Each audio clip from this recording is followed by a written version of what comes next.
we're going to start the presentation.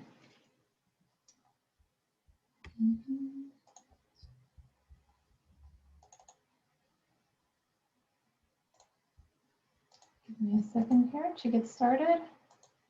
Make sure everything looks okay.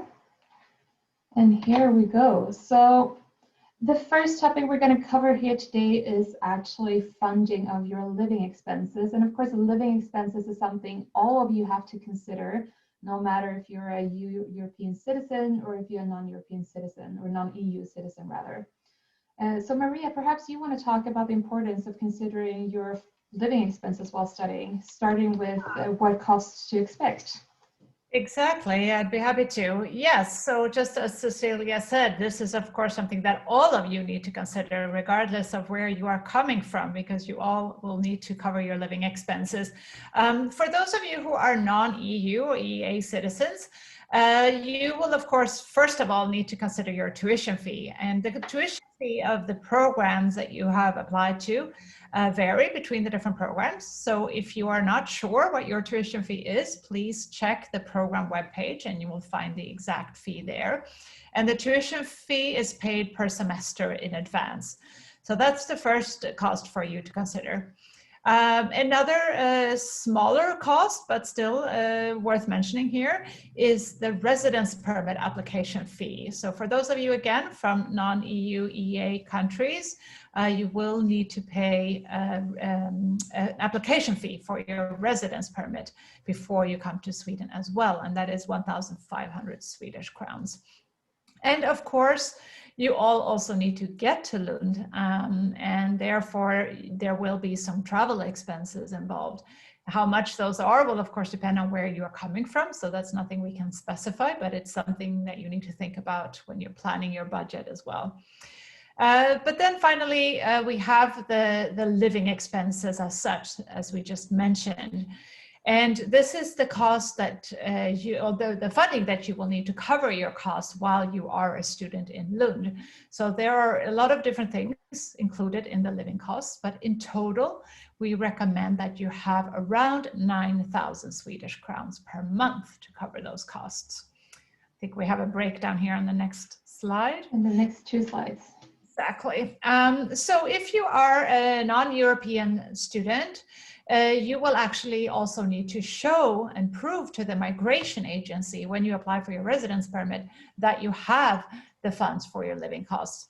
And the exact amount that you need to show that you have is 8,568 Swedish crowns per month of study. But for EU students, even though you do not need a residence permit and you do not need to show anyone that you have this money, the whole point of it is, of course, that you should actually have this money because you will need it for your living costs when you get to Sweden. So this is something that all of you, no matter where you are from, should make sure that you have before you come to Sweden. Exactly. And Maria, a question we got this morning was basically, how many months do you need to consider when you're planning your funds? So like if you're studying a one-year program versus a two-year program, how should you calculate this? Yeah, I mean, that's a little bit up to you. You need to, if you are a non-EU student and you are here on a residence permit, please note that you cannot get a residence permit for a longer time than you have funding for. So if you are applying for a 2-year residence permit, then you will need to have the funding for 2 years. If you are applying for a 1-year residence permit, then you need the funding for 1 year. And 1 year is, well, if you're doing a 1-year program, that's 10 months really that you would be in Sweden. If you're doing a 2-year program, then of course it's a longer time period that you would need to have funding for. So some of you might have all of the funding up front, some of you might have for the first year, and then you can apply for a permit extension, or if you're an EU student, you won't need a permit, but you might refill your funding after a year. So it depends a little bit, but the important thing is that you have the funding you need for your study period, or you know how you're going to have this funding once you need it. And if you have a residence permit, if you're applying to a residence permit, you will need to have the funding for that time period that your permit is. And of course, this is something that if you're offered admission in April, you will receive much more information about this as we go. But right now, we just want to tell you that you need to start thinking about these costs as well early on and have a plan for how to fund your studies.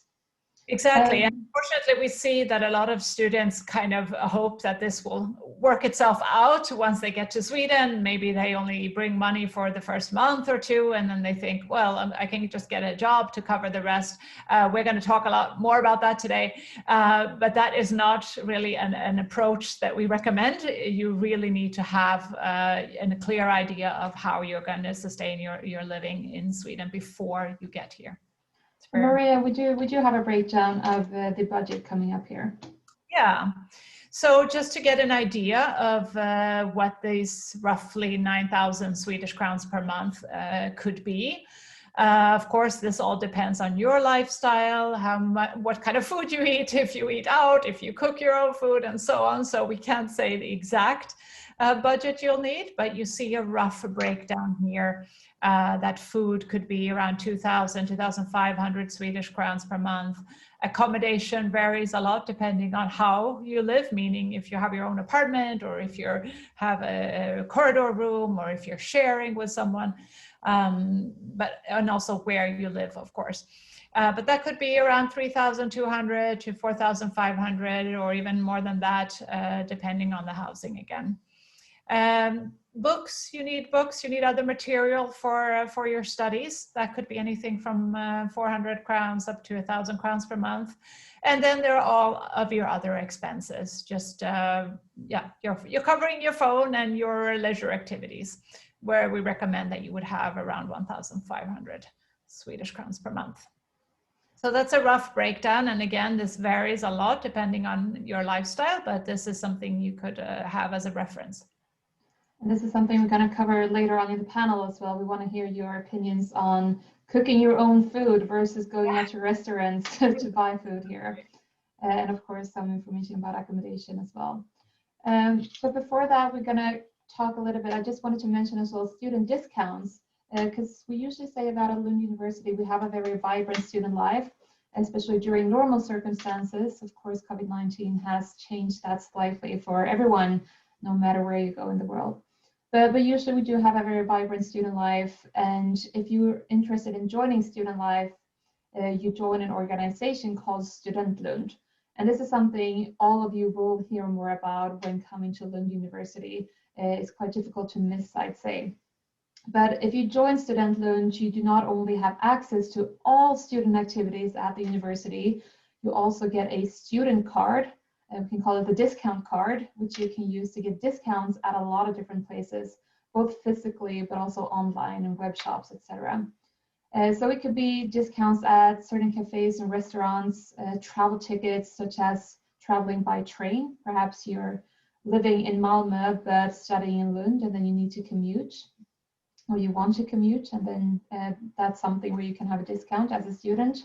But it could even be computers and mobile phones, fashion, books, basically anything you can imagine. And this can also change from month to month. They have different offers now and then. But as a student, we can really recommend you to join Student Lund. If you're not interested in student activities, at least to get some student discounts. But I'm pretty sure you will be intrigued by student life as well. But we're also going to talk about scholarships as promised today, and we're aware that a lot of you have a lot of questions when it comes to what scholarships are offered, your chances of getting a scholarship, and we can tell you that some questions are extremely difficult to answer. But Maria, what I did is I added some common questions in a final slide that we can cover as well. Yeah, that sounds good. Because we do know that there are a lot of questions about this. Should I start, Cecilia, to go ahead talk about our scholarship options? So here are some of the scholarships that are available for non-EU citizens again. First of all, and most importantly, we have the Lund University Global Scholarship. And I think that many of you are aware that it is the last day to apply for it today. So if you are a non-EU citizen and you have applied to studies with us, today's the day. By the end of the day today, we will shut down the LU Global Scholarship application. So make sure to get your application in. This is a partial scholarship that can cover up to 90% of the tuition fee for the program that you have applied to. It does not cover any living costs. So the things we just talked about when it comes to living costs, that's something you will need to have in addition, even if you would get the Lund University Global Scholarship. And also note that this scholarship is selective and merit-based. So of course, not all students will get the Lund University Global Scholarship. We know that many of you are hoping for it, but it's important to have some other plans as well, which we will talk about shortly. In addition to the Lund University Global Scholarship, there are also a few program-specific scholarships. For example, we have a program scholarship for the Masters in Industrial Design. A few of our business programs, management programs also have their own program-specific scholarship. So you can check on the program webpage for the programs that you have applied to, if there's anything there that you can apply to in addition. We also have the Swedish Institute Scholarship. This is a national scholarship that the Swedish Institute offers to applicants who are applying to master's programs in Sweden. So it's for all of Sweden, all universities. And this is for a few nationals only. It's not open to all non-EU citizens. It's for around 40 different countries. I think it's 42 different countries now, the Swedish Institute Scholarship for Global Professionals for 42 different countries. They do also have some additional requirements. Like they do require some work experience and other requirements. So please check that carefully before you make that application. And this is a full tuition scholarship and living costs. So this is the best deal you can get. And I just want to anticipate the question here, can I apply for both of them? Yes, you can. You can only get one of them, but you can certainly apply for both the LU Global Scholarship and the Swedish Institute Scholarship. And in addition, there are also some country-specific scholarships offered in your different home countries. There are scholarships and scholarship organizations that Lund University has agreements with that you can also apply for, and you can find those on our website. Exactly. And note that we do not offer any scholarships for EU citizens, as our scholarships generally are for tuition fees only. Yes, quickly want to mention here that we do have 700 attendees for this webinar at the moment, and we do get a lot of questions. A lot of the questions you're asking right now is about working part-time while studying or job opportunities. And please rest assured that those of you who joined a bit later, we will cover this later in the presentation. So just stay tuned. Right now we're talking about living expenses and scholarships, but we will dig deeper into gaining hands-on experience and working later in this webinar. Before doing so, of course, we do also want to mention that there are other funding options to consider as well. As Maria mentioned, the Lund University Global Scholarship and the Swedish Institute Scholarship, they are extremely competitive. And it's not something we're saying to scare you, it's basically just to give you a realistic picture of what the situation looks like. But so that's why it's very important that you also look into external scholarship organizations and foundations. And as Maria mentioned, you can find an overview of some of the external scholarship organizations on our website. But of course, we do not have an overview of all scholarships in the world or all foundations out there. So that's just a place to get started, but you do need to do some research on your own as well.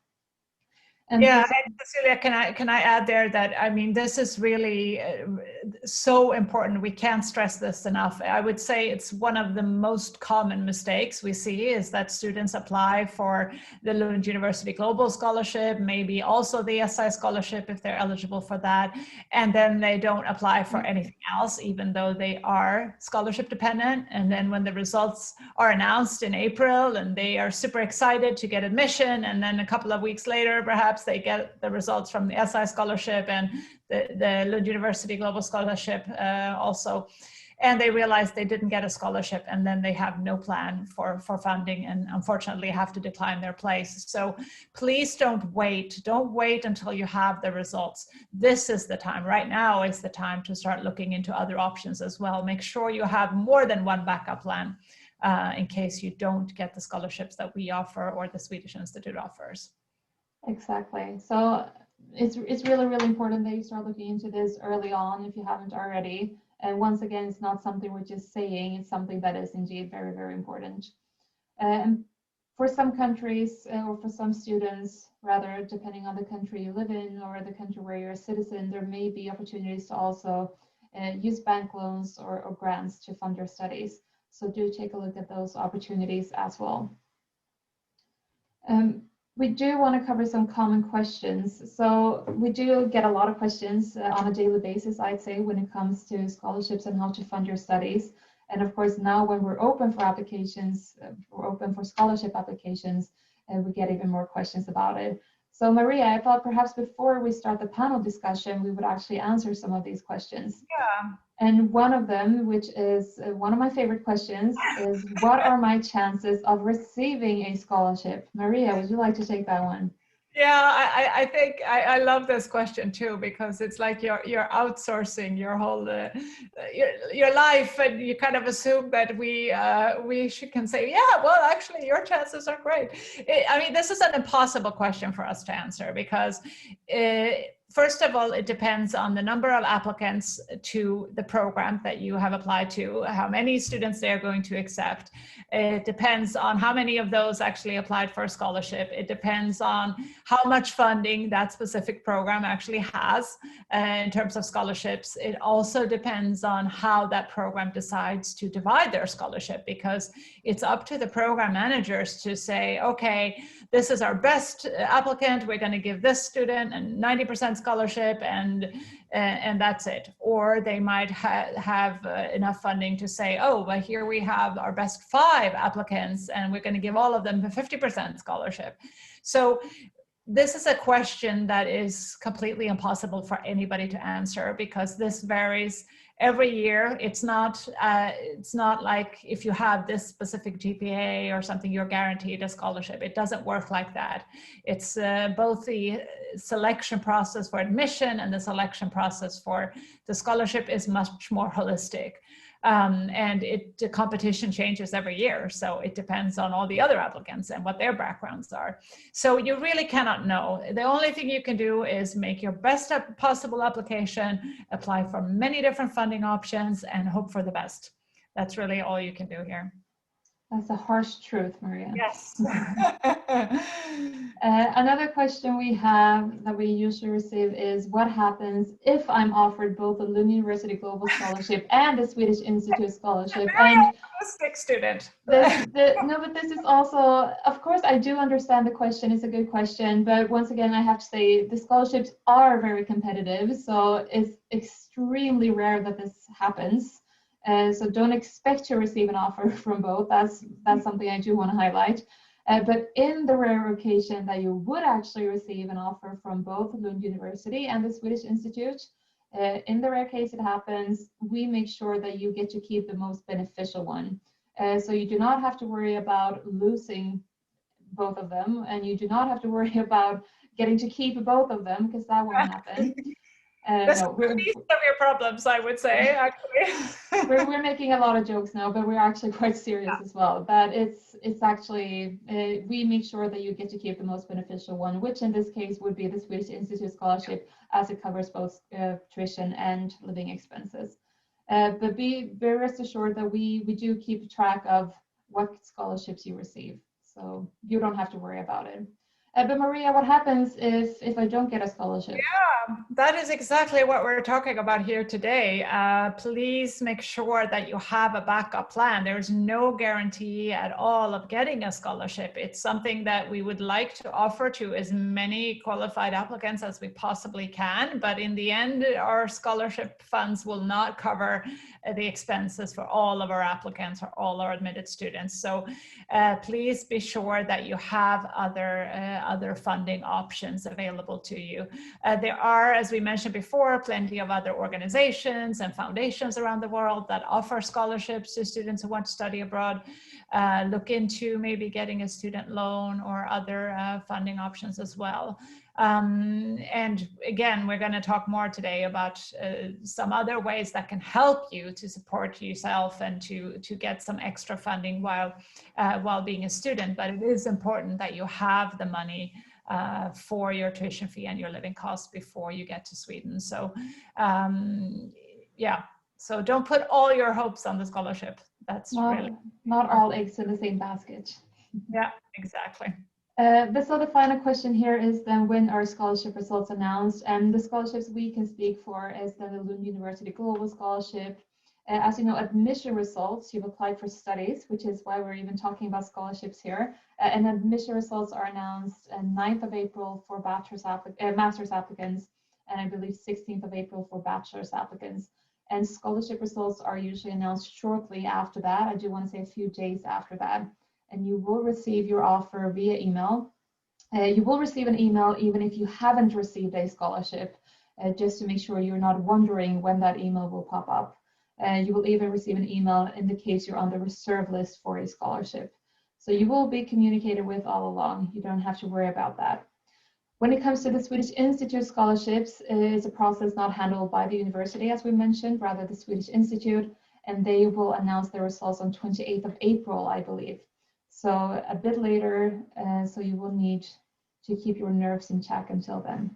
Yeah, and I think we should say in general here, because I see that we're getting some questions about the Swedish Institute Scholarship, and like Cecilia just said, it's not handled by us, it's a completely different organization. So if you have any specific questions about the scholarship, about the documents required, about how many scholarships there are, questions like these, please check the Swedish Institute website or contact them if you can't find the answer there.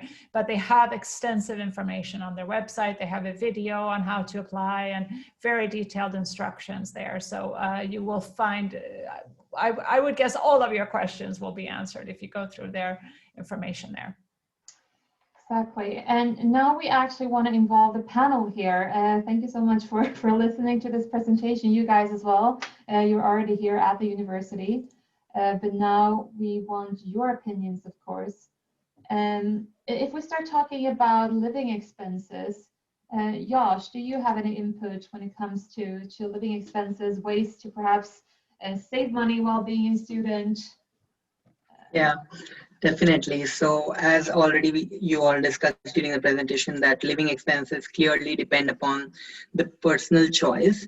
But I would say that the best way to save money is to choose a wiser accommodation, because there are a lot of accommodation options provided by LU accommodations and also other student housing. So the corridor room is the most cost effective one. And also it has a lot of advantages because you share common kitchen and common areas with a lot of other people. So you get to make a lot of friends from a lot of different countries, and it's also a way cheaper option than having your own studio apartment or studio flat.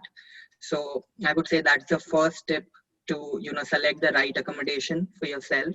And the second option is definitely cook your own food. Never rely on eating outside, because that could be really expensive.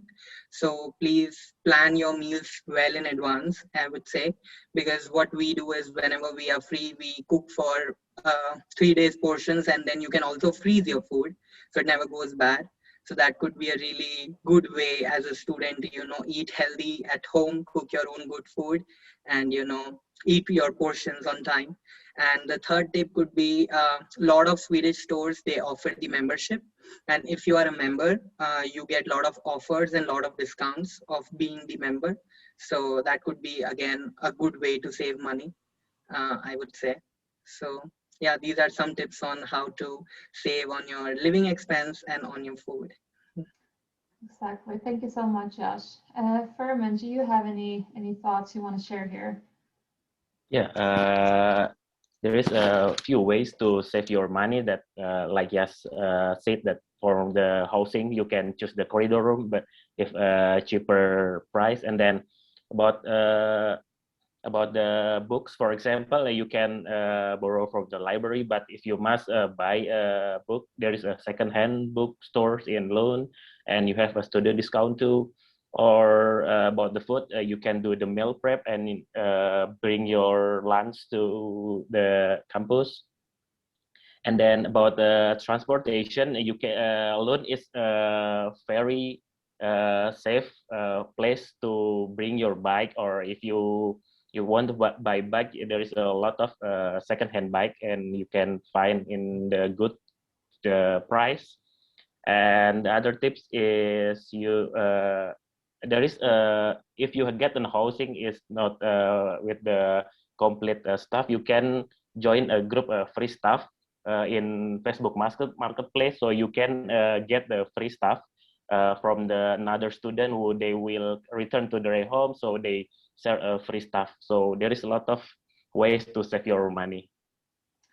And as we said, the living expenses is highly individual, but remember there is also the requirement when you apply for a residence permit. So even though there's a lot of ways to save money while you're studying, you don't have to use all of it. There is still a requirement of funding you have to have in your own bank account. Just wanted to highlight that as well. Rebecca, have you got any experience when it comes to using student discounts? Just unmute yourself. Sorry, I was still on it. Well, I am in a slightly different situation because I actually moved here partly to be with my Swedish partner. So we live away from Lund in a different town called Hässleholm. And so here the costs are slightly different, I would say, for me than for many students. But that being said, I agree with what Yash said about prepping meals, planning ahead, that kind of thing. I always find that's helpful as well for my own budget. And I would like to add one point, as Rema explained about saving money on books. You can always talk to your seniors about it, because a lot of seniors look forward to sell their books for cheap prices. So that's a very good way. And they also have a lot of scanned copies of their documents which they could share with you. So it's always good to ask them and look for if they are selling some books, because I bought a lot of books from my seniors at really cheap prices. So that could be. And always bike, guys, because Lund is a very small town. So if you bike around and if you don't spend on transportation, you can save a lot of money. So biking is the best. Yeah. Really good advice there from Yash, I think. Yeah, I just want to actually agree, like the thing about sharing your resources with your fellow students. One thing that we did on my course is to create a group on Facebook. I think most people do this for their course mates. And it's kind of nice, like, to share when you find a text, you can share. Of course, you have to be careful about copyright and things like this, but like privately between each other, you can sometimes find free open resources online, which you can normally access anyway, but you can just help each other to find them, and that's quite helpful. Yeah. When it comes to scholarships then, Fermin, you have an external scholarship from Indonesia. So what was your experience? You started looking for external scholarships. Yeah, I get a scholarship from Indonesia Endowment Fund for Education, or LPDP from Indonesia.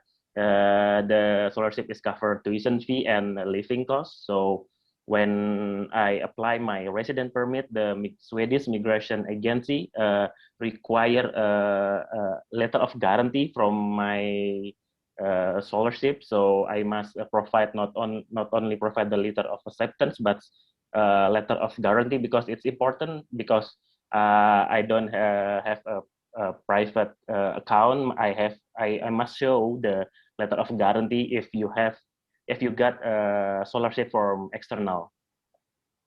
And then the requirement is always updated from the Swedish Migration Agency. So every year you must check detail, because sometimes the detail is changed and we don't aware, but it's have a problem maybe. So check the detail is important, I think. Exactly. And then, of course, if that happens, we're here to help you as well through the process as much as we can. And Yash, you were awarded the Lund University Global Scholarship. Correct me if I'm wrong. Yeah, I am a global scholarship holder. So for this, the most important thing is to write the motivational letter, and for that, don't be afraid to show your achievements as much as possible, and make sure we highlight all our skills to the best extent possible and show all the possible achievements in a proper flow. And also, it's more like also like a cover letter, like how we apply for jobs, how we try to sell ourselves to the employer, like we need to tell why we fit for this education. So it's the same way you are writing a motivational letter. So mention all your achievements, mention all your skills, and try to make sure that you definitely write about why you would be a good fit for the course.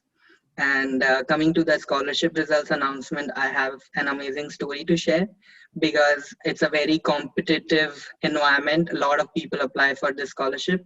So I was waiting for my scholarship, and I had even paid my tuition fees because I was kept on waiting list, and I had even mailed Maria about knowing I am not allocated with a scholarship. Please, can you tell me what will happen to the results? And she said, wait, it will come, the decisions will come. We have a lot of applications, the process goes on. And after I paid my tuition fees, 10 days later, I got a mail from the scholarship department saying that I've been awarded 90% scholarship, and then Lund University reimbursed my amount, 90% amount back.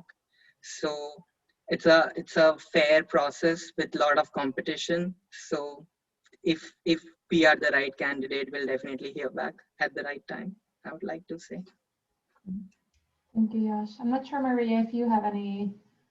We're getting I'm scrolling through the Q&A here, and we're getting quite a lot of different questions about the scholarship here. So there are a few things we might need to clarify. There are some people here asking about the scholarship. Maybe they came in a bit later. They're asking about the timing of the scholarship, so we can just quickly answer that. The deadline to apply for the Lund University Global Scholarship, we mentioned this before, it is today. So you do not wait until you get admission. You have to apply by today. And then you will instead get the results around the same time as you get the admission results, usually a couple of days or so after, unless, like in Yash's case, you're on the waiting list, then it can take longer. But if you get it from the first selection, you will hear about it just a couple of days or so after the admission results, but you have to apply by today. We are also getting some questions. I think we'll get back to this. There are some questions about working while on scholarship, but I think we'll save that until we get to the other part of the presentation here. There are also some questions about combining scholarships. And if you are applying to a Lund University Global Scholarship, and let's say you are awarded, for example, a 50% scholarship, there's of course nothing stopping you from also applying for a scholarship from your home country or from another external source to top up that if you need a full scholarship. So we do not have any sort of limitations in the sense of your other sources of funding in addition to the LU Global Scholarship. So that's something I wanted to clarify as well. There's also some question about if you should include recommendation letters when you apply to the Lund University Global Scholarship. And no, you do not. You only follow the instructions on our website. So you need to fill out the application form and add a motivation letter that Yash was also talking about before here. So only the motivation letter is required with your application. Yes. I decided to just link in the chat to our website about our webpage about scholarships and awards. Yeah. So for those of you, it's everything we've basically covered, but this is where you can find all the useful links and read more in detail what it's all about. Yeah. So I'm just sending that in the chat within a second. But I can see that a lot of questions has to do with the working while studying. So Maria, perhaps we should actually dig deeper in that.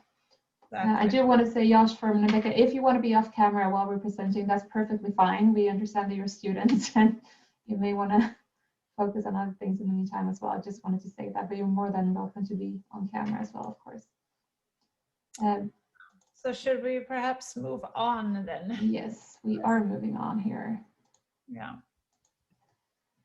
So working while studying, once again, we do want to give you sort of a realistic picture of what this could mean while being a student. And once again, we may sound harsh when we're talking about a few things here, but once again, it's about being realistic. a lot of students, of course, do want to find a part-time job while studying, but there are a few things we do want you to keep in mind. So first of all, I just want to mention that whether you are an EU student or non-EU student or a citizen, you are allowed to work part-time while studying. So you are allowed to, even if you have a residence permit for studies or if you're not required to have a residence permit for studies. But there are a few things we need you to consider, or we really want you to consider. So we have 2 slides covering this topic. And Maria, perhaps you want to start talking about these 3 points here. Yeah, absolutely. And I feel like I've already mentioned it several times, but I will do it once more just to be super clear here to everyone. You do need to have your funds before you come to Sweden. So it is very important, whether you are a non-EU student or an EU student, please make sure that you have the funding you need for your living costs before coming to Sweden. If you are a non-EU citizen, this is a requirement by the Swedish Migration Agency. So you will actually be asked to show this as a part of your application, that you have these funds. If you are an EU student, you don't apply for a residence permit, so you won't have a scenario where you have to prove to anyone that you have this money. But it is, of course, very important that you also have the funds that you need to cover your living costs.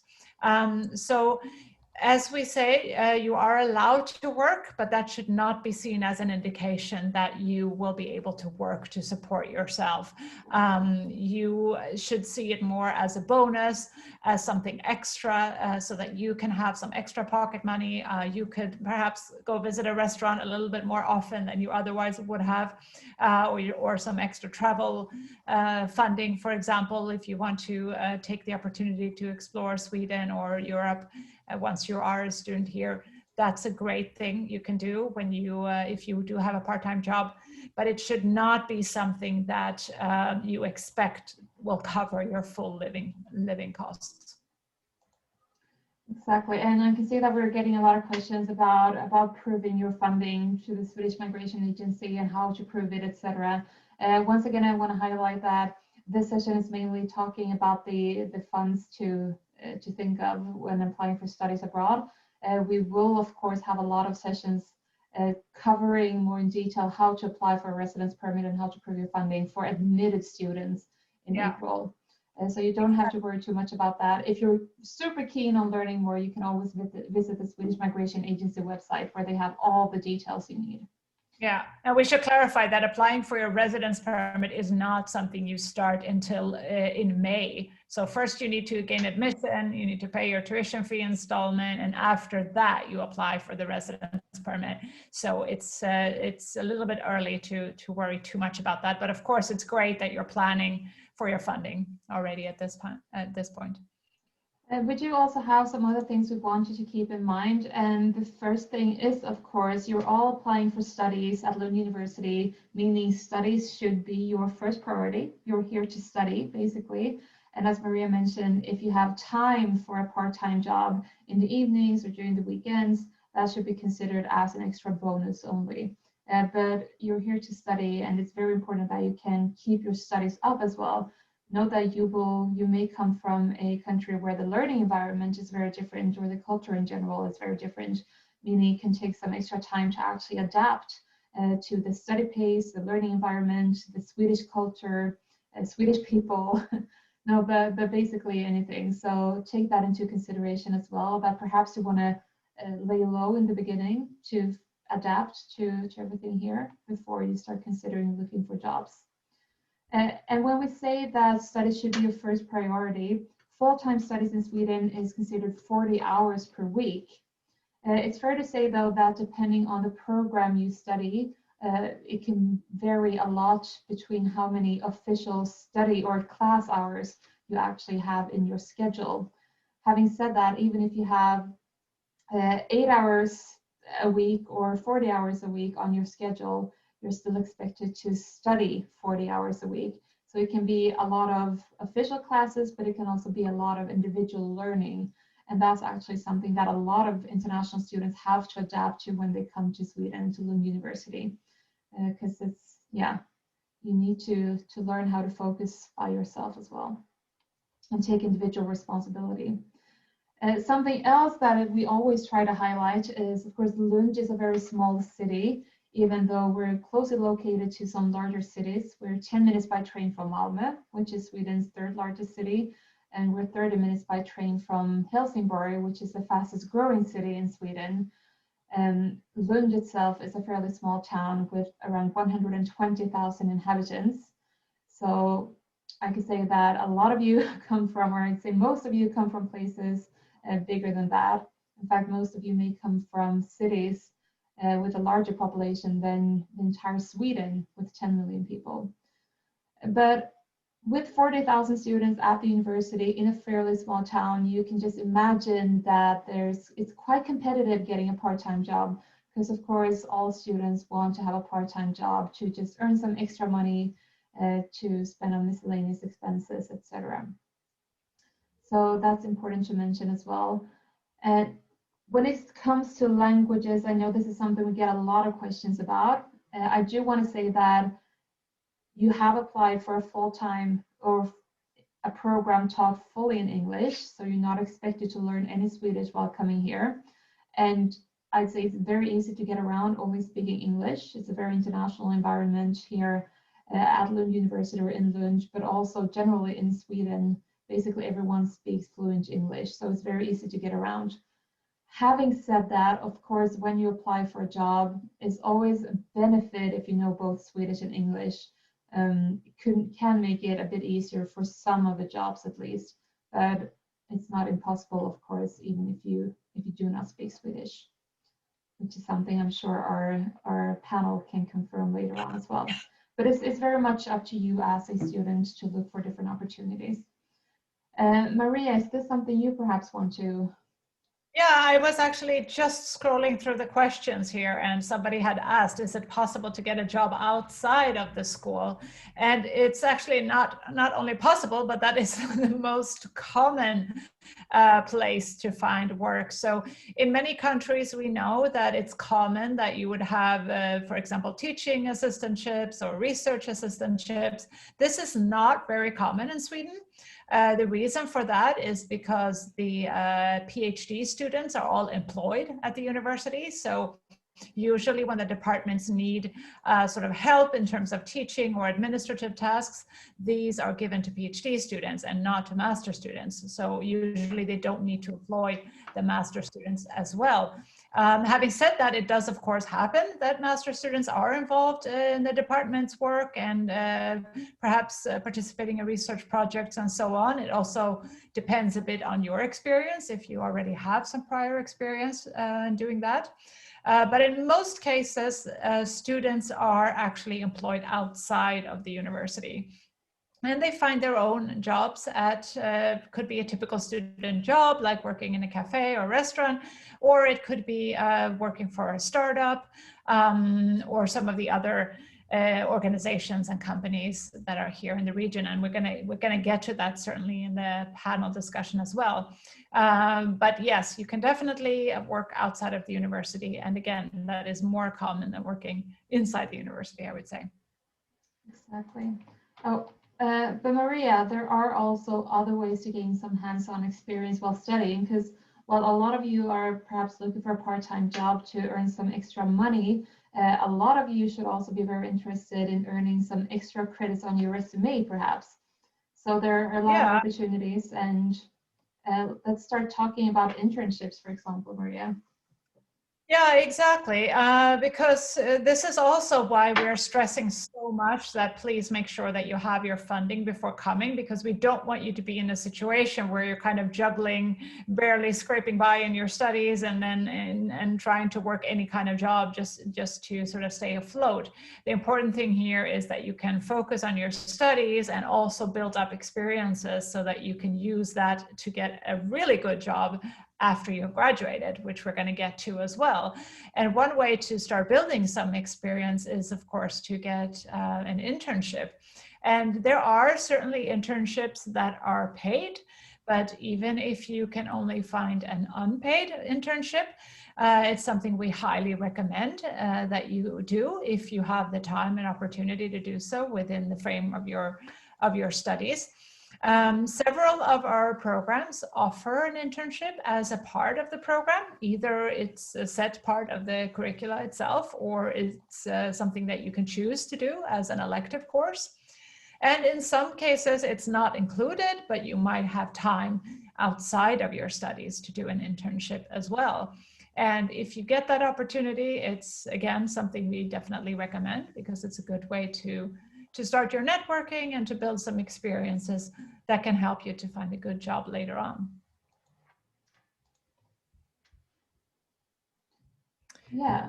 Yeah, and oh, do you want to go ahead, Cecilia? No, I was just asking you, Marie, if you wanted to continue. Sorry. Yeah, okay, sure.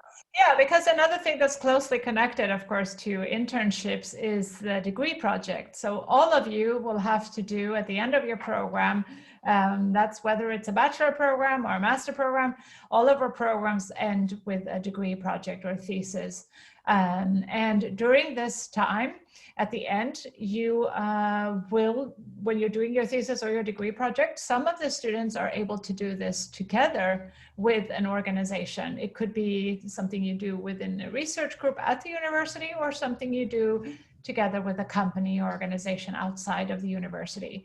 And that is an excellent opportunity to get some insights again, to get some networking done, and to get some workplace experience. So this can sometimes function in quite a similar way as an internship.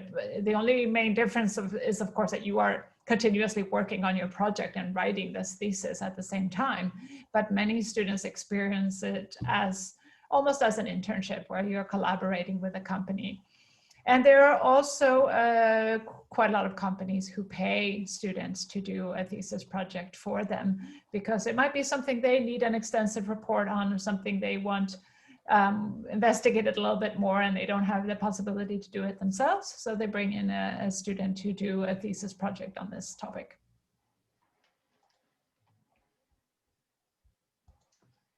Yeah, so yeah, and oh yeah. Yeah, go ahead. Go ahead. It's more difficult. We're usually in the same room when we do these webinars, but now we're just taking the word from each other. Sorry about that. But talking about gaining some hands-on experience, of course, there's a lot of opportunities to volunteer. And I'm sure no matter where you go in the world, you will always find volunteering opportunities in different organizations. So volunteering is, of course, a great opportunity to, first of all, build a network. We're talking a lot about building a network here, but we all know that it's very important, and it's a great opportunity to do so. But of course, also to gain some hands-on experience, something to add to your resume, which can be very beneficial when applying for your future job, or when applying for jobs in general. Showing that you've actually done something alongside your studies is always beneficial for you. So take a look around to see what opportunities exist. Sign up to be a student mentor. Ask if you can help out at your department. Take a look at the different local NGOs that exist. And of course, take a look at student life at Lund University, because there are tons of ways to be active as a student volunteer in the different student organizations and nations at the university. And do rest assured that you will receive a lot of information about this when you start your studies. The student organizations are they always prepare the new students when they arrive and show them all the opportunities that exist.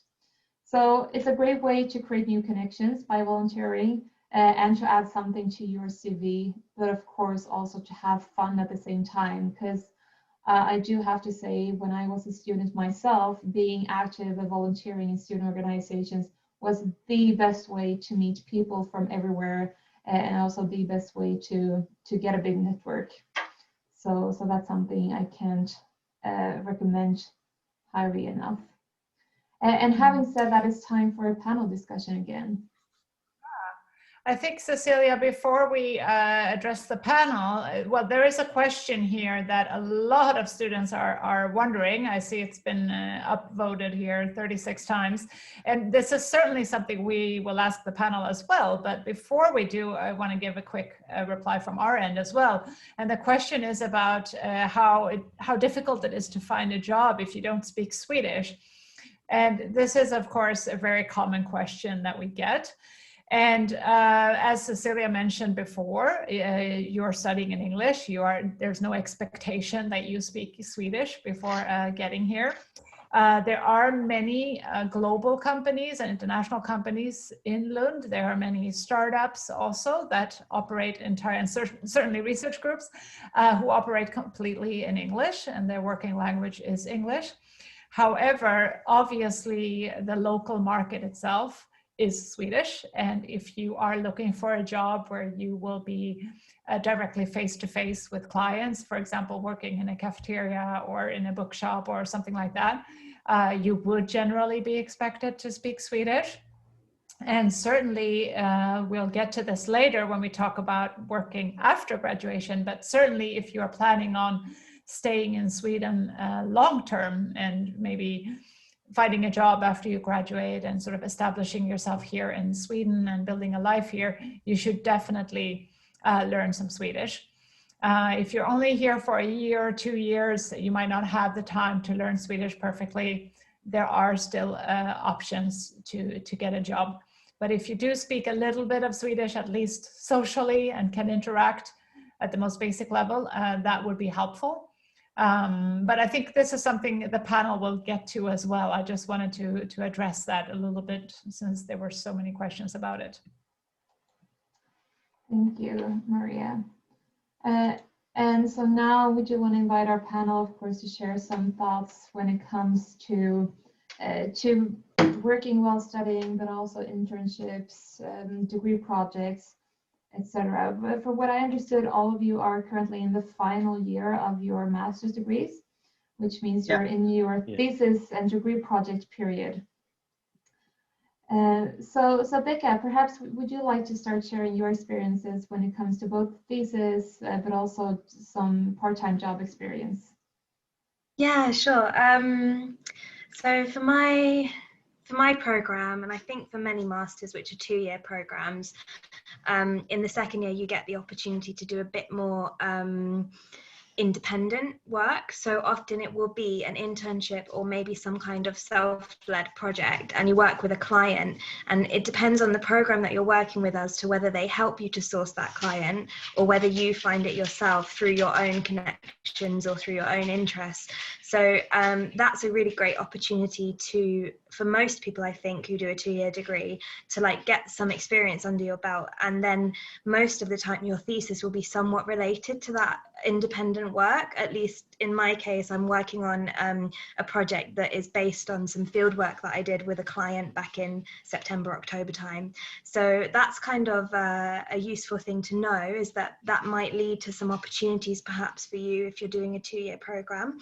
And then the part-time work, I feel very lucky that I managed to find a job within the university. I think it's like important to kind of maybe mention the context of, I came to Sweden with about 6 years experience working in a university already. So I think like that maybe tells you something about the fact that it's useful to have previous experience. I noticed someone asking that kind of question on the Q&A, like, is it helpful to have previous experience? And yes, of course it is. Doesn't mean you can't find a job without previous experience, but it's just worth knowing that like that can obviously help. The other thing that I would say really, really helps is trying to use your connections and social contacts that you make when you're here, because I don't know whether the other panelists would agree with me, but I think in Sweden, it's particularly notable for me that there's a lot of emphasis placed on the connection that you make face to face with people and the way that you reach out to people in person, less so than in my experience in the UK. So like I talked to some students who were on my program from the year above, and already Yash mentioned that's useful for resources, but it's also useful for jobs and for opportunities, because I spoke to some of the students in my who had already been here for a year, and one of them was already working with the marketing team and could help me to figure out, oh, there might be a job available. So that was actually how I found this job working in the marketing team, was through a connection to somebody who could kind of like see what I was like and, you know, see that maybe I would be a nice fit for the office, and then tell me that there was an opportunity. So that's something to bear in mind, that can be really helpful. Obviously, the working language in the university is English, so it really helps when you don't have much Swedish and you manage to find a job on campus. That's great. But as Maria already said, that's not that normal. And for me, I guess it depends a bit, because I live in Hässleholm, which is a bit away from Lund. Here, the language is very much Swedish in the local cafes and pubs and things like that. Of course, everybody can speak English, but I got another part-time job as a waitress here, and I actually had quite a tough experience, because the staff were so friendly to me. They were very nice. They were like, oh yeah, it's fine that you don't speak great Swedish. And then I went and did a shift, and I was really overwhelmed because I couldn't find the words that I needed in Swedish. And it was a bit scary. So actually it would have been really helpful for me if I'd have been able, that was only when I'd been here like 3 or 4 months, and it does take a while to build up that language skill. And I think if I did it now, having done a little Swedish course and speaking to my partner a lot in Swedish, I definitely think after 1.5 years here, my Swedish level is getting a lot better, and it would help with these kinds of jobs where you're like in a service role, for example. So yeah, I completely agree with what Maria said, that it's very helpful to have it, even though it's not necessary, like completely necessary, but it's very helpful. It gives you a few more opportunities, basically. Yeah, so that would be my main thing that I would say about part-time work. Thank you so much, Becca, for sharing your experiences. And of course, we want to hear from both Furman and Yash as well. So perhaps Furman, when it comes to you've also experienced when it comes to being in the final year of your program. So you're also doing a big project at the moment. Yeah, I'm in the final year. I do my thesis, but every department or every faculty have different policies in the thesis. Like in my program, my thesis is cannot collaboration with the company, but you can still do internship in the second semester or third semester. You still can do the internship, but in the final semester, when you work with thesis project, you cannot do with the company. But you can still gathering data from the company, but you cannot do the collaboration because there is some ethics corridors.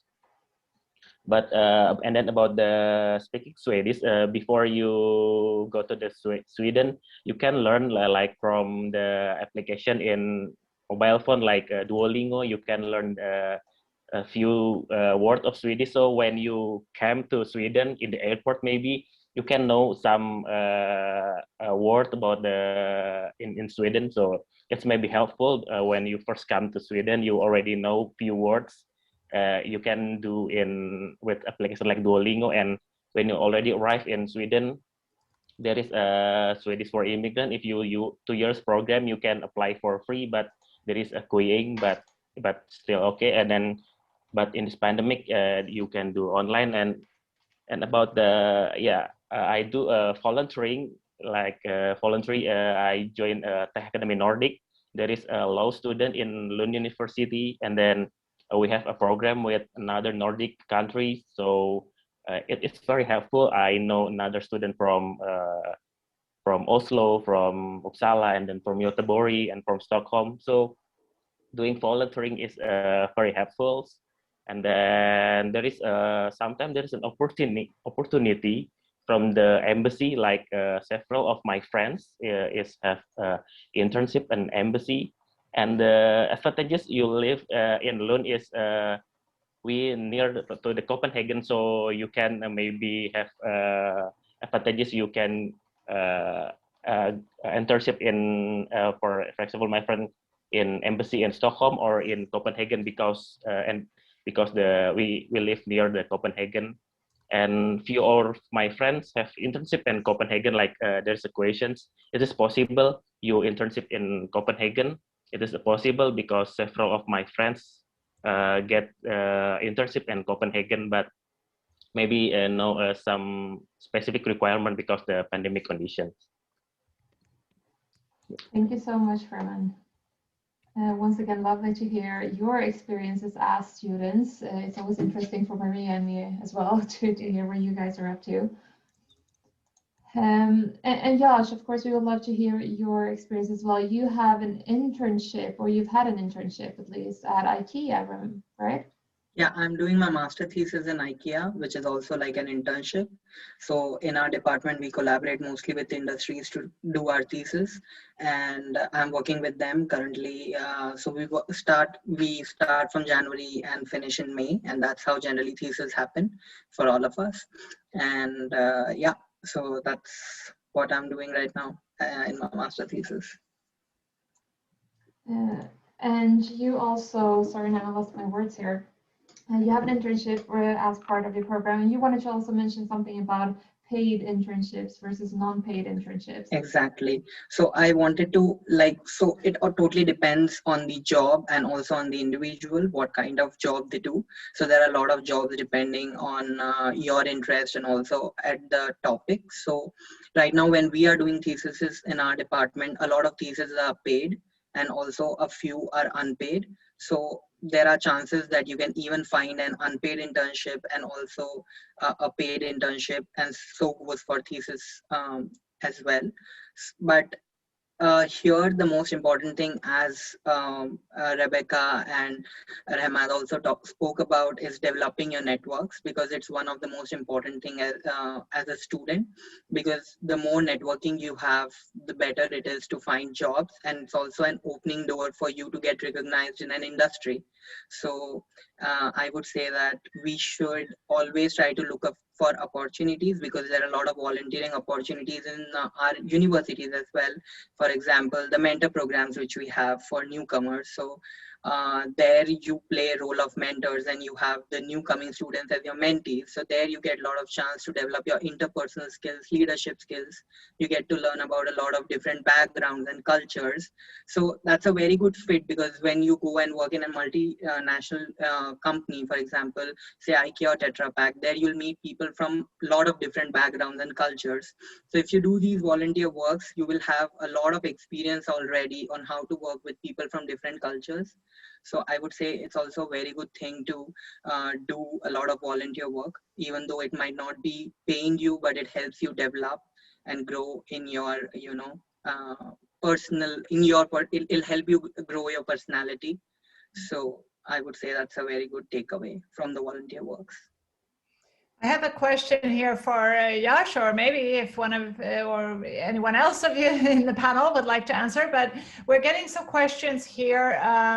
How much you would typically be paid for within an internship, or if you have a typical student job? Can you share some insights on, of course it varies a lot depending on the organization and what type of job it is, if it's a qualified job related to your studies, or if it's a more simple kind of job, but maybe you can give some range or some ideas of what anyone can expect to earn in a typical internship or student position. Yeah, so definitely, depending on the time frame of your internship or your master thesis, it could be your salary could be paid. The employee could pay you on monthly basis, or even they could pay you a single payment after you finish your internship or your master thesis. It totally depends on your contract, and we cannot have any specified amount on it. It's totally decided by the employer. So most of the times when you sign the contract, they say up to this amount will pay you a single payment depending on your performance. So they could, after you finish your internship, and if you give them the desired results, they could even give you more incentives and more payments, or they could give you a basic pay. And it would be very difficult to set a number on it because it totally depends on the industry in which you are working with. But I would definitely say it's a good amount, because it's not like you are paid very less. You are paid a good amount of money, but it might vary whether you get paid monthly or whether you get a single payment. And that's what I have experienced, and my friends have also experienced when they were doing their internships or their theses per se. So it totally depends on the employer and your contract. Yeah. But so when I worked in my department as teaching assistant and SI leader, we had the monthly payments, and we were paid on the hourly basis in which we were working.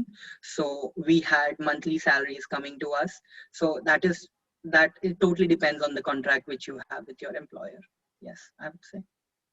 And oh yeah, Becca, please. Yeah, I can say something that's good to know if you work for the university is that obviously there's a limit on how many hours you can work per week as a student worker, which you might not be aware of as an applicant. So I can work up to 8 hours a week. So overall, from my student job, I get about 3,000 SEK per month, which is, as we've already discussed, if the normal costs for living are about 9,000 SEK per month, you can see that that alone would not cover my living costs. So like Maria said, it's more of an extra thing to help me out rather than the only way for me to afford my costs. And that's like also with my other jobs, it's worth also noting that I believe I'm right in saying in Sweden there isn't a set minimum wage. It depends on the job, and so as a result it's a bit hard to say exactly how much you would earn on an hourly wage, so it can vary a little bit. But try not to take a job that's very low paid, because there are some out there I see occasionally on Facebook or something like that, people advertising jobs which are very low pay, and I don't think that's a very good use of your hours of work. So yeah. And Josh, perhaps talking about having a job at your department as well, how we do get a lot of questions about students wanting to know how they can work for their department, either as a teacher's assistant or research assistant or equivalent. So would you say, how did you go about to actually receive a position like that? Exactly. So to get a job at your department, be it your teaching assistant or as an SI leader, you need to be definitely a strong candidate, because your professor needs to know that you are good in this subject, because you will be helping him, teach. I wouldn't say teach, but yeah, also help him evaluate things or conduct few seminars or few presentations. So you need to know your subject. So definitely you need to show interest in that subject, and you need to be really proactive, because in my case, I had informed my professors that I'm really looking up for a teaching assistant opportunity, because I would want to pursue my career in academia and I want to pursue a PhD further. And for me, being a teaching assistant would add a value in my CV. And I also had, I have a high knack of teaching. So I informed them that I'm very comfortable with having this role of teaching assistant, and so they knew that I'm looking up for this, and that helped me a lot in getting this job, because I had informed them well before time, and also I had scored well in my subjects. So that was the way for me to get the teaching assistant role in my department, I would say. Thank you so much, Josh. Maria, do we have any other questions we want to cover right now, or should we move on to talk about? Yeah, I've scrolled through quite a lot of questions here, and I think we've covered a lot of them, and people are kind of moving along in the same direction as we are going. So now we're getting more and more questions about jobs after graduation, which of course is exactly what we're getting to. So I think we can move on, and then we can get back to sort of other questions that we've lost along the way. When we wrap up. I do want to say once again, for those of you who were not here with us in the beginning, this session is being recorded. And what we want to do is we want to send out a link via email once the recording is done. I'm not going to promise you it's going to happen tomorrow, but sometime this week, hopefully you will receive an email with a recorded version. So thank you for staying tuned. We will actually continue for 45 more minutes until 6 o'clock Central European time. If you need to, of course, feel free to take a short break, grab a cup of coffee or tea or a glass of water for that matter. But we will continue now talking about work after graduation. And then we will finish this with a panel discussion handling that topic. So do allow me to share my presentation once again here.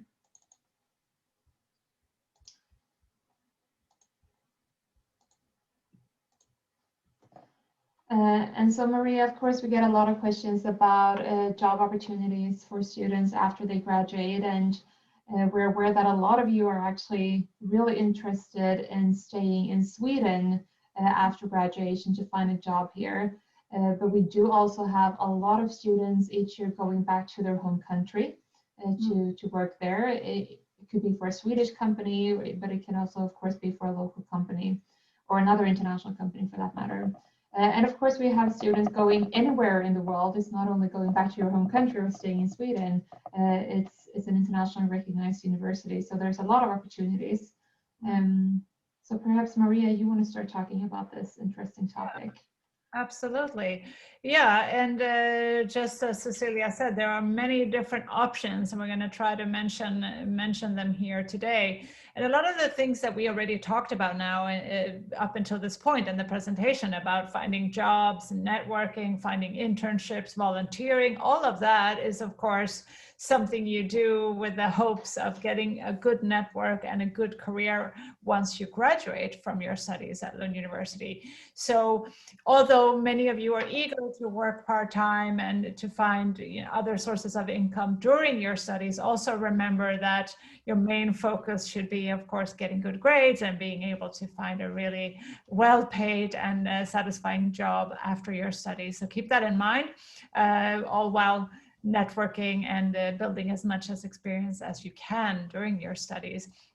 But a few things we want to mention here is that a degree from Lund University is very highly valued throughout the world. So even though many students focus on studying in Sweden, or excuse me, working in Sweden after their studies, please keep in mind that Lund University is ranked among the top universities in the world when it comes to global employability. So you should consider that this is a degree you can use to look for work all over. And as we talked about, there are a lot of opportunities throughout your studies to build your network, and which will help you to find a job in the future, regardless of where you want to work. Remember that many of our students are also international students, and they will go back to their home countries or to other countries, and they will find a job, and maybe in the end they will bring you along as well, and you can become their colleague or boss, or they can become your boss. So there are many opportunities after you finish your studies.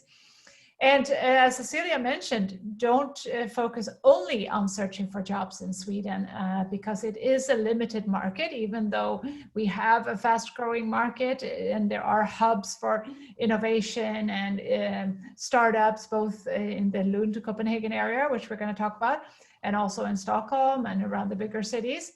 But it's still a limited market if you see it from a global perspective. And we have a lot of students who all want to find jobs. So please try to take a global approach when looking for work.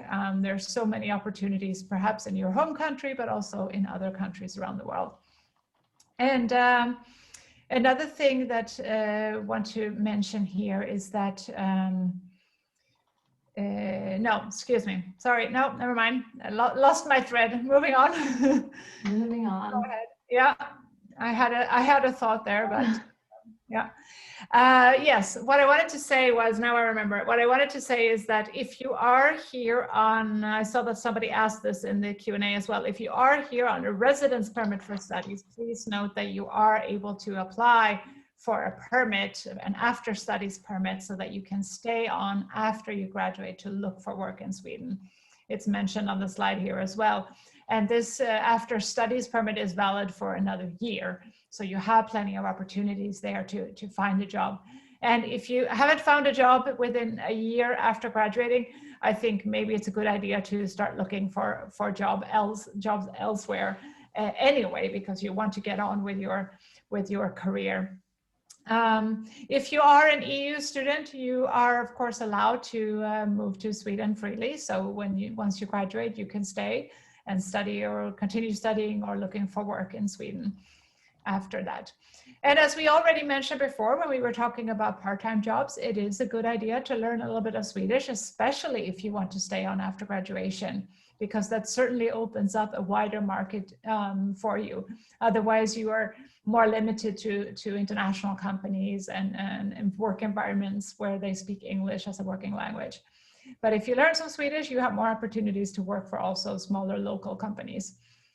And as we've said several times here, network, use your contacts, both social contacts and contacts that you might have made while doing an internship or volunteering or working or doing a degree project together with a company. Use that resource and that network wisely when you're looking for work, because this can be your connection that leads to work either in the same organization or just through recommendations that you get from that position that can help you in your continued search for work.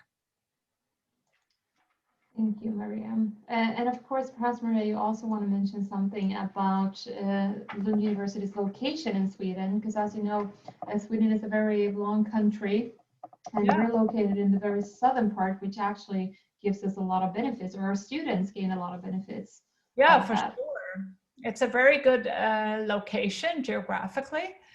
So you have the opportunity, being a student at Lund University, you have the opportunity already during your studies to start early and start looking for work. If you know that, you know, I'll be graduating in 4 months or 5 months, you started working on your thesis, this is a good time to also start looking for work. And because of the location, you can easily access other cities around. We have Malmö, which is the 3rd largest city in Sweden, just 10 minutes away. We have Helsingborg, and Cecilia mentioned before, it's the fastest growing city, only around 30 minutes away. You can travel to Denmark to look for opportunities there, only 50 minutes by train.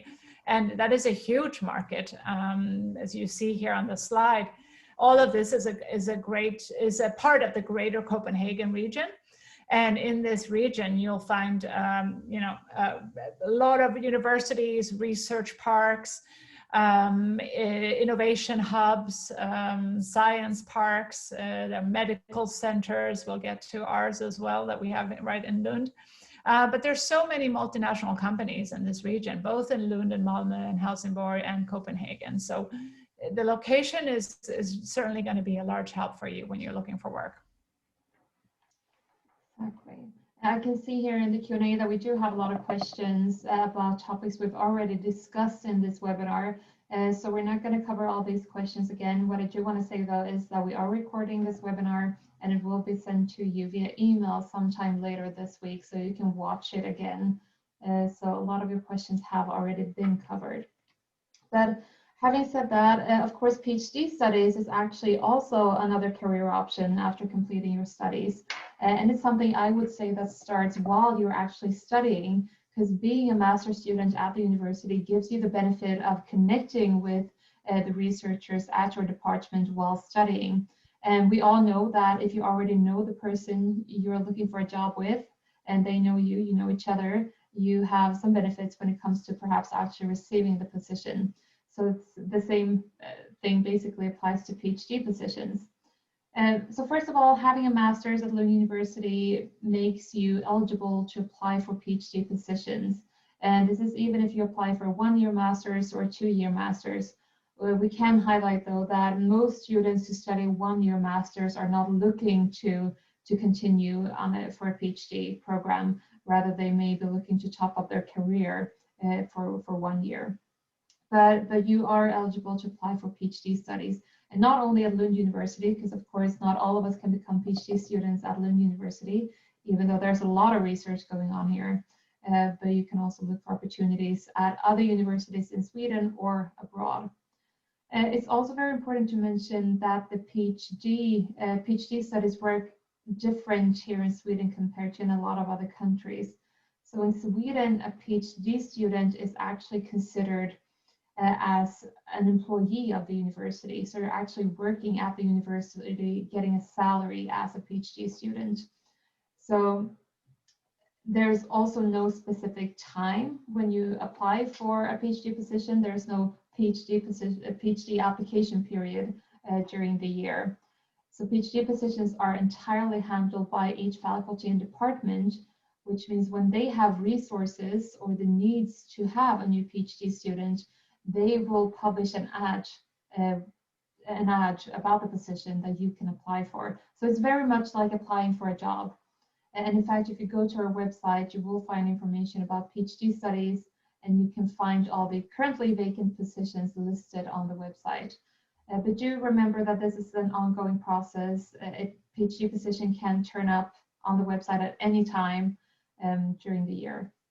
But of course, while you study here as a master's student, make sure you tell your faculty staff and your department staff that you're interested in doing a PhD, and they will for sure be able to help you connect with some researchers, or at least tell you more about how it looks or how it works at their department. But yeah, so this is a career opportunity that a lot of our students are, of course, also interested in. If not directly after the master's, perhaps after a few years. Another thing that we get a lot of questions about is the opportunities or the assistance students can get if they have a business idea or if they're interested in starting their own business. And in Sweden, we talk a lot about entrepreneurship and innovation, and of course that means that Lund University has some great opportunities for you as a student. What we're going to cover more in detail in 4 slides here is the Venture Lab, the Lund University Student Innovation Center, Sten K. Johnson Center for Entrepreneurship, and Aegean Science Park.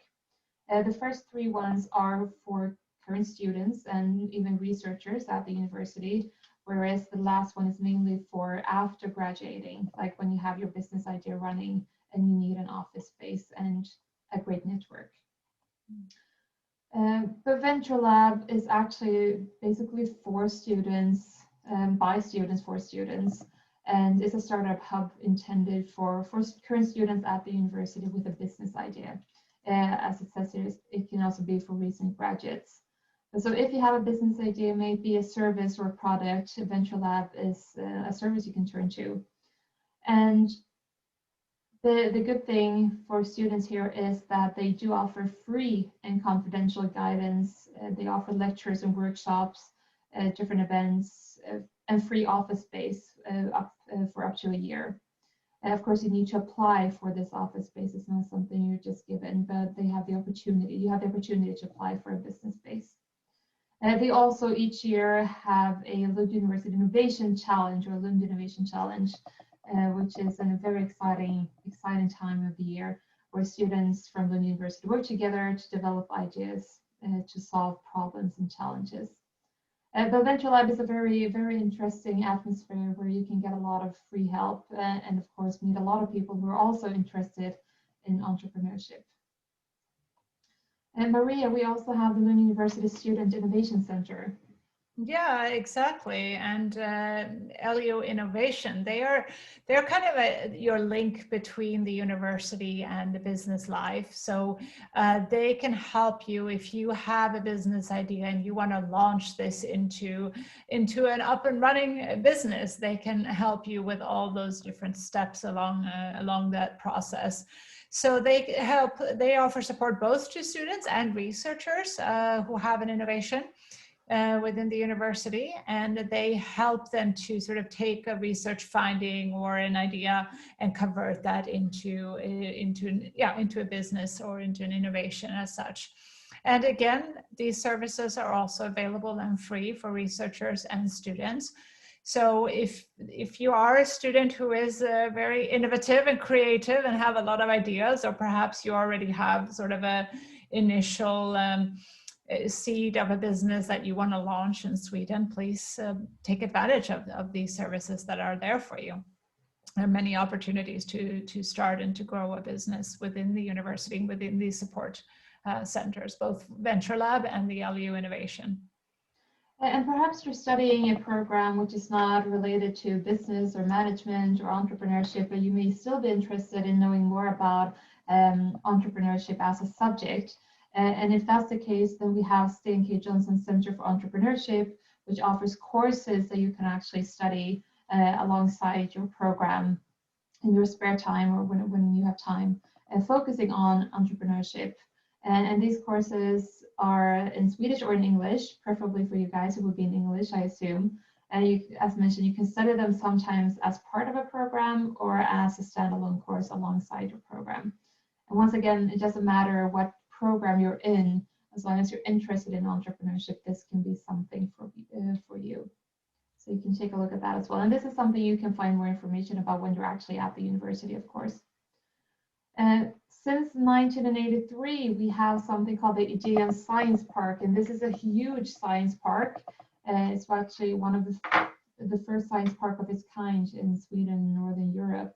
And today, they've had over 1,200 businesses that they've helped throughout the years. So right now, they have around 400 companies that work together here. They have a business or an office space at Aegean Science Park.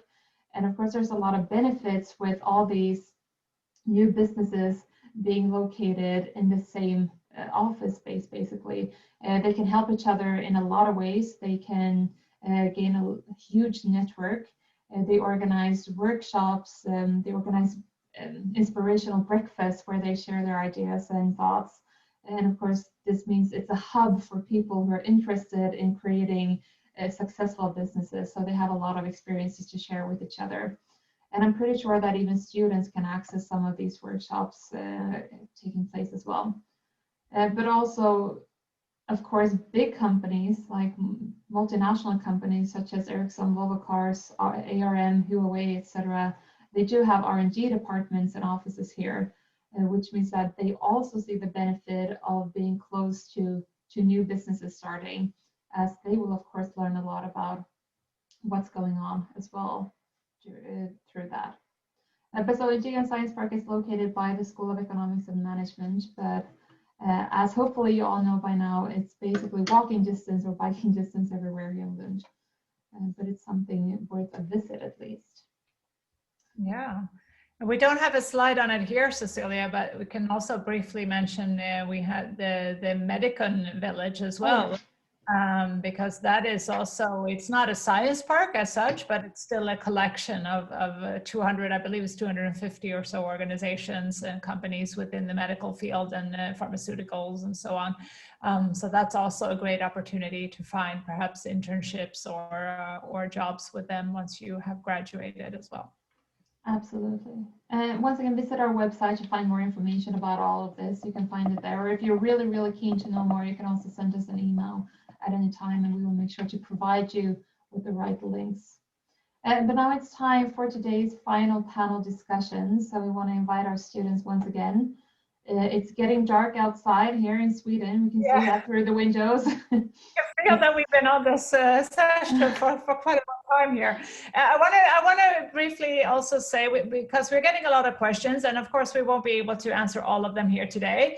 We're also getting a lot of questions on topics that are not really related to this webinar. So we want to say, wait, you will get your answers in other webinars and other types of information. We will have a lot of webinars during the spring where we will talk more about things like housing and applying for your residence permit and other questions, similar questions that we have gotten here. So in this particular webinar, we're going to focus on the topics of scholarships, funding, and jobs and internships.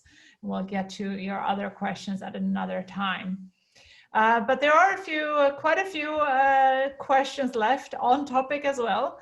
And Cecilia, if I can start, I would like to pick up one that has been hanging around here a little bit since we started, which is related to the previous part about jobs and internships while studying, but it also connects to what we're talking about now, jobs after graduation. And that's how, if there's any kind of support or help within the university, if the programs can help you with internship ideas, or even if they have specific internship places, or if there are other services within Lund University, or generally advice from the panel, really, how do you find a job and or an internship?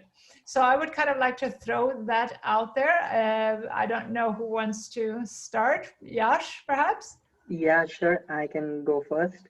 So I would like to say that the biggest opportunity you have is your professors, because if you are looking into research interest, you can always go out to your professors and be like, I am interested in this field. Are there any researches currently going on this topic? And there are a lot of researches going on in Lund University about a lot of topics. So it's always good to check on the research page, and then you can always reach out to your professors and be like, I'm an interested candidate, and then you can give them a one pager, we call it here, which is also like the letter of intent, why you want to do it. And that way you can get into the research field. If you are looking to get into the company side of it, Lund University hosts a lot of events like career fairs, Arcade, Mecca, where you get a lot of opportunities to meet the companies online and now online. But before, the companies used to come to LTH campus or Lund University campus, where the employees from the companies used to come and they used to directly talk to you. So there you can present them your ideas, you can get to have their contacts, you can share, you can add each other on LinkedIn. So that's a very good way of networking. And currently everything has moved virtually. So there are a lot of virtual fika sessions which goes on with companies, lunch session which goes on with companies. So they come and they talk about their ideas, what they are looking for. And also there is an event which I recently attended. It was about all the startups in Sweden, where they had come and they had spoken about their ideas, what they are looking for. And they were also giving a lot of jobs and a lot of opportunities. So a lot of events are hosted by the career fairs in Sweden, and also the student bodies and unions. So that's also one of the fantastic ways to build your network and look for jobs. And also in your courses, like especially in my courses in my department, we have a lot of guest lectures. So in that, a person from the industry will come and address us, and he will definitely announce a lot of thesis opportunities, a lot of internship opportunities and job opportunities after the lectures. And we get to directly know the industry perspective of it. And the best way is to directly coordinate to your head of department, or coordinate with your head of department or these guest lecturers. And you can always go to the company website and look at what ideas, what things they are looking for right now. Like most of the companies are trying to go sustainable, cut down carbon emissions from their supply chains. I'm talking from my department perspective. So then you can always contact these. That's how I found my thesis. So I contacted these guest lecturers and I represented them our ideas. And then one of them liked our ideas, and we were given an opportunity in IKEA to work on our thesis. So there are a lot of ways. You should always try to network, and you should be very proactive. None of the ideas are, don't be shy. None of the ideas are stupid until they are relevant. So always go talk to the right person, I would say. That's some excellent, a lot of good advice there from Yash. I don't know if our other panelists want to add something. Yeah, maybe I want to add something that, like Yash said before, that study and learn, it's very good opportunity. I learned the theoretical one, but I also learned practical aspect one, because sometimes from the guest lecture for my program, like from the EU commissions or the EU Parliament, sometimes we get the information that it's not about the theoretical one, but it's about the practical one. So it's very useful when you want to when to work in the practical area. And then about the innovations, that as I know that in Sweden is one of the best ease of doing business ranking. I think Sweden is best of 10 in ease of doing business ranking. So it's a good environment if you want to build a startup. Like a few of my friends, after they graduated, they make a startup, and then they have a good opportunity to become a bigger startup. So building networking when you are a student, like email the guest lecturer or email when there is a visiting professor, or maybe some of my friends get the opportunity to build startup from their supervisor. So use your network wisely. I think it's a good chance to build what your interest in the future, I think. Yeah, I would just add that like there's a lot that you can do yourself. So in terms of the question of like what support is there in the university, there is support, and like Yash said and Famansa said, like you can actually get lots of support from your lecturers, but like also you can do it yourself. You can like contact people, and so it's a mixture really of like support. But I wanted to add that there is a website.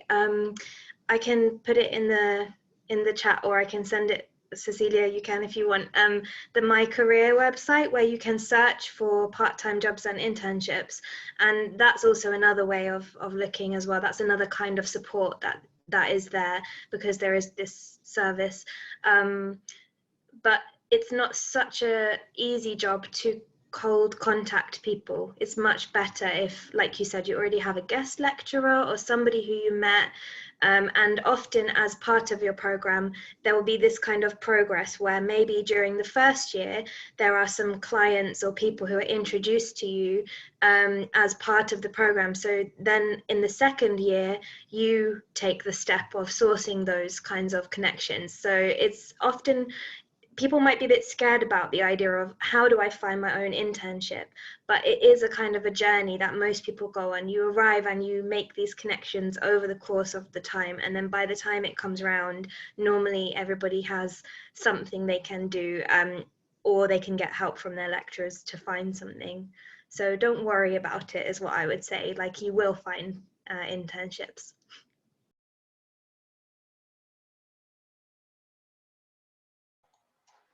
Yeah, sorry, I was focusing a bit on the questions we received here, which is why I didn't zone out, but I read the questions. And of course, there are still a lot of questions.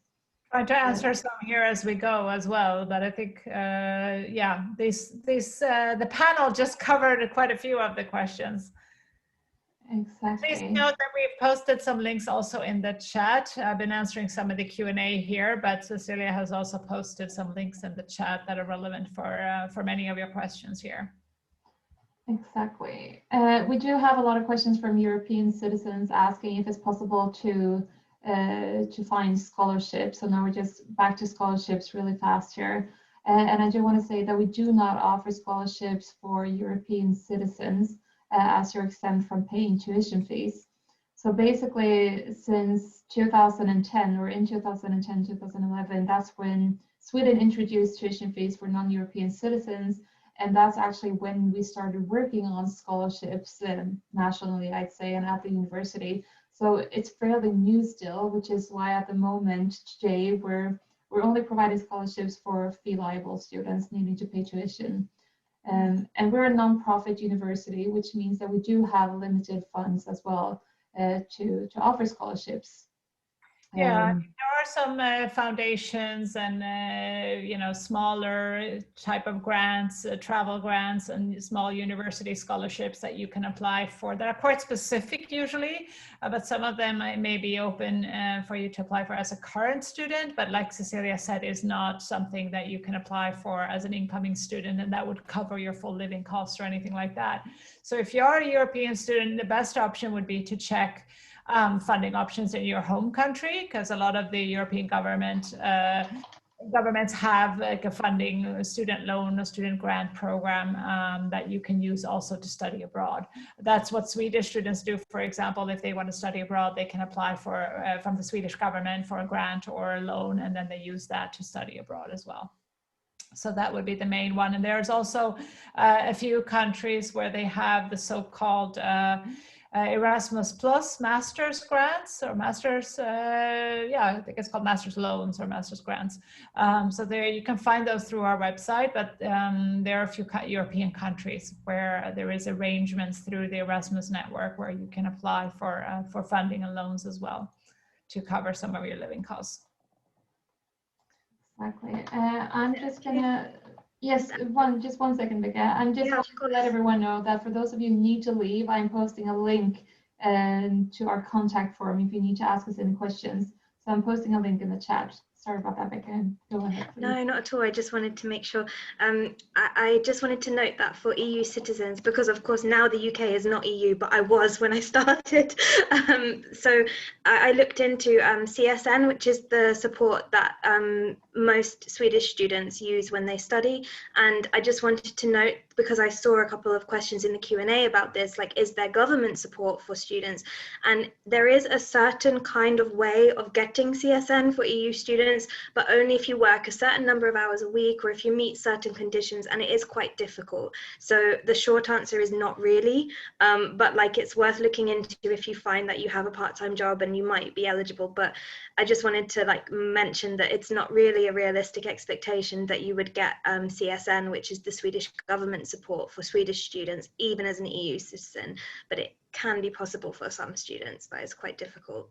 Yeah, well, that was good that you clarified that, Becca, because we do get that question sometimes, and that is, of course, intended for people who are either Swedish citizens or who are living already in Sweden, and like you said, meet some other requirements. So, yeah, I think I just want to answer a very quick question here because I know that several of you have asked that, and that's back again about scholarships. And there was somebody asking here how many scholarships we give out. And I think we did mention that briefly in the presentation, but I just want to clarify that again, that it's up to each department to decide how they want to distribute the scholarships. So this means that there's not an exact number, because of course it depends on how big of a scholarship they decide to give to their applicants. So they could essentially give one student a 90% scholarship or 4 students a 25% scholarship, and that will affect the number, of course. So there's no exact number. All you can do is apply and hope for the best and state in your application the funding that you need. And there are also some questions related to needs-based scholarships, and we do not offer that. The scholarship that we have is merit-based only. So just want to be clear with that as well.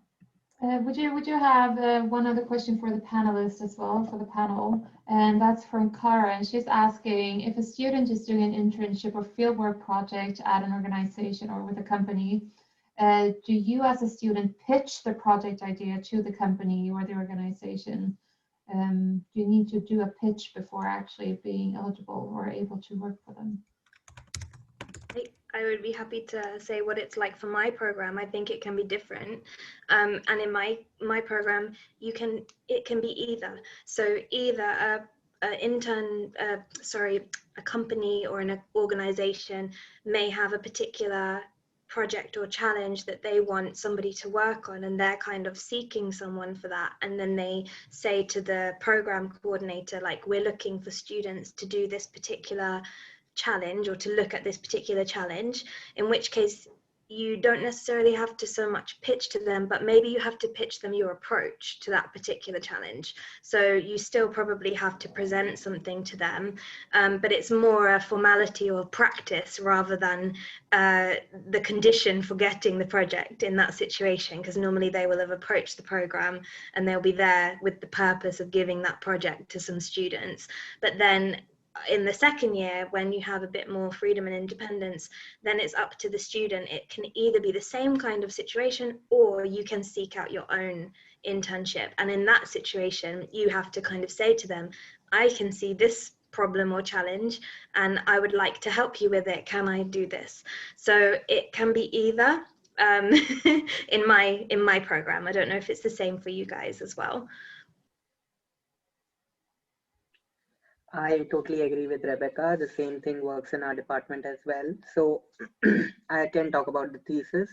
So when we were looking for theses, there were a lot of thesis advertisements on a lot of company websites and LinkedIn postings where they had a clear problem definition and what solutions they expect from the success of the thesis. But in that case also, we had to definitely send in our CVs and one-pager documents where we explain our approach and everything. And then we were called for interviews, and there were 2 rounds or 3 rounds of interviews depending on the company.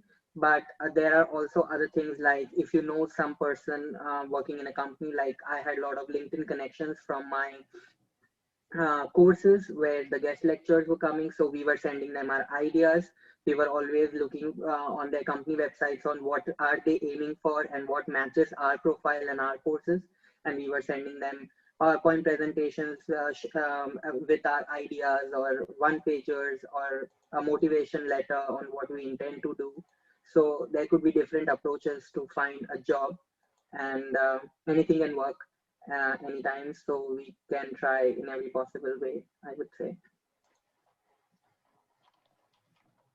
Yeah, but for me, it's in my program it's very different because, like I said before, in my program, especially in the thesis, we cannot collaboration with the company. But if you have an idea from the company and you can deliver it in the theoretical perspective, you can bring the idea to the thesis project. But in practically, you cannot do the project with the company. Yeah, it's the different thing from my program, I think.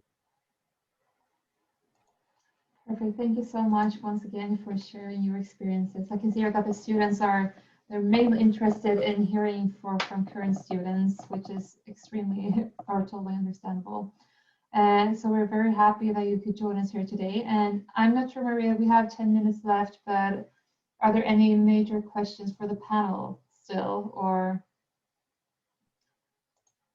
Sorry, I muted myself there. I was answering some questions here in the Q&A. There are still a lot of questions, absolutely, but the question is if they are mainly for the panel or more general questions. Let me see, there was something here I was thinking about. It's a lot related to scholarships mainly, and a little bit of other topics as well. I don't know if the panel has any insight when it comes to PhD, because we do have some questions about that, and the chance, not the chances, but the possibilities and sort of the opportunities of getting a PhD and how you approach that. I think it's very closely related to what we just talked about when it comes to finding internships and job opportunities as well, and networking with the professor. So I'm not sure if...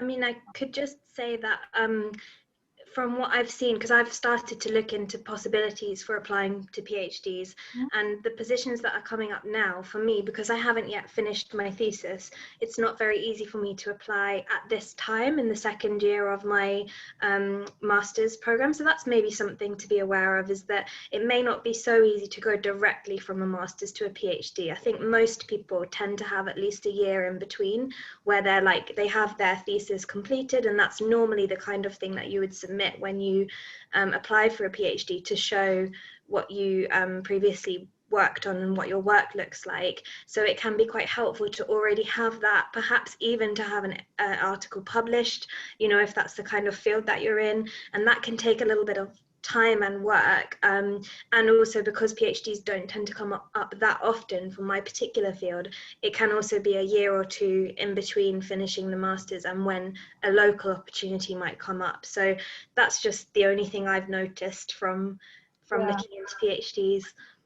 No, but that's a very good point, Becca, and we've had that question come up before too, that it can be difficult to time it. So you do need to think about that. And if you are a non-EU student who has sort of a limited time to be in Sweden, you might have to apply for the after studies permit and spend that time applying for both jobs and PhD positions, because it's not necessarily the case that a position opens up exactly when you graduate.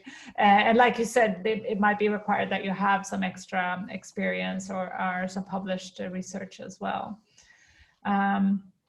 Yeah, let's see if we have other questions here in the final minutes that the panel can help with while we have them here with us.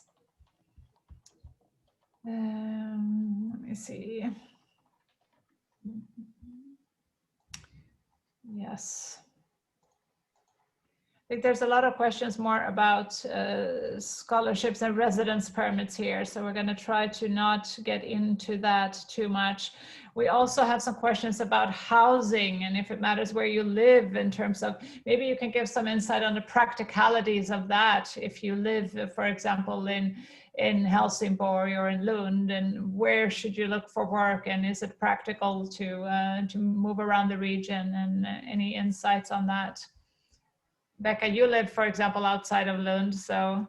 Yeah, that's right. And I would say it does slightly limit my options, but not too much, because the train network is very good, and I can reach Lund and Malmö within an hour from home here.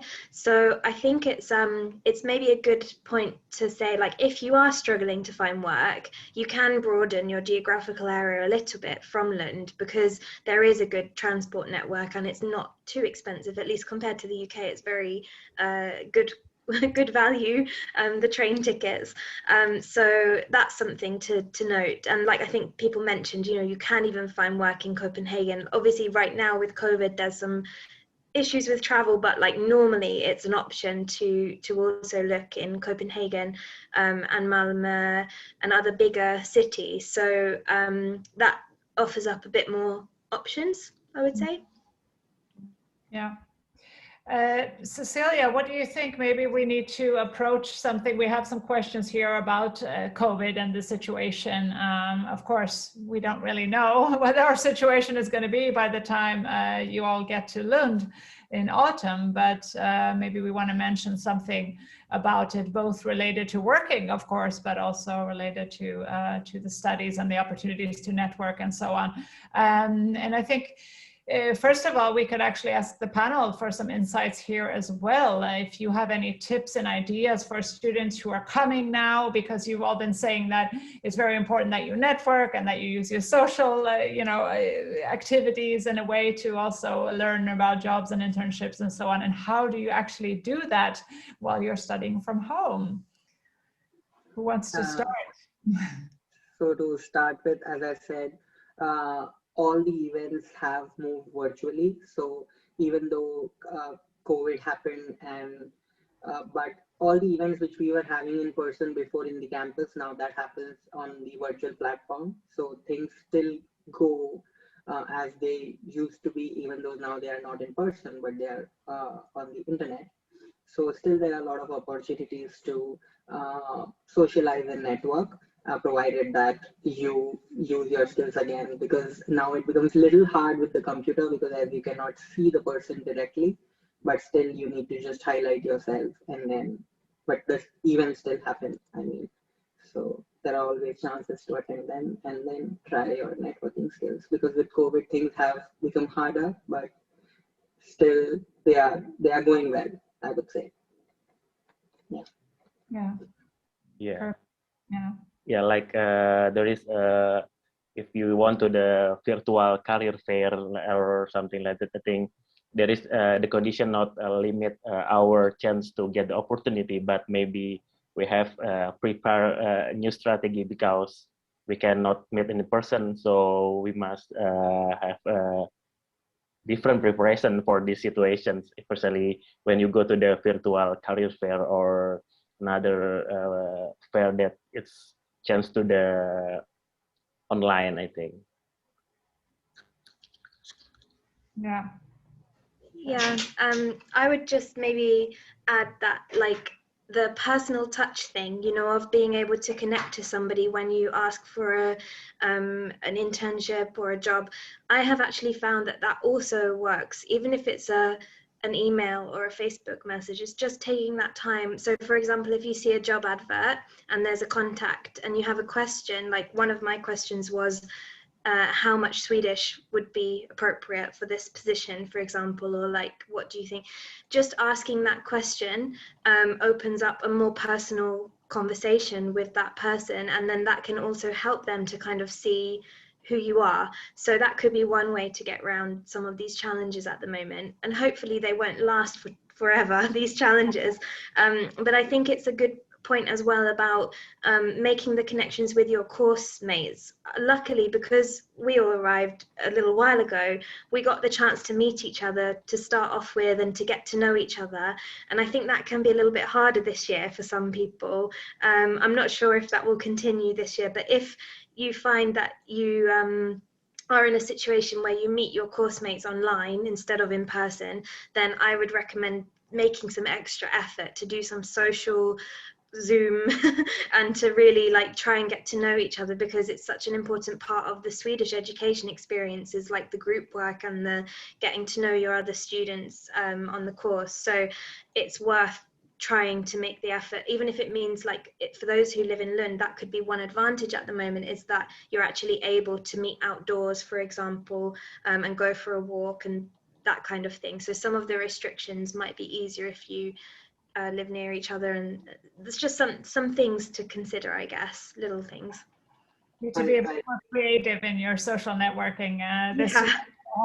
Yeah, exactly. I agree with Rebecca on this totally, because for our program, I'm working as the student ambassador. So I have to plan few activities for the new coming students. And this time we had a lot of virtual online activities like virtual fika sessions, virtual game night sessions, quiz sessions, where it was like the 2020 year and 2019 year students, we were all there on Zoom and we had some activities and some fun. So we even had the chance to connect with each other and get to know each other better.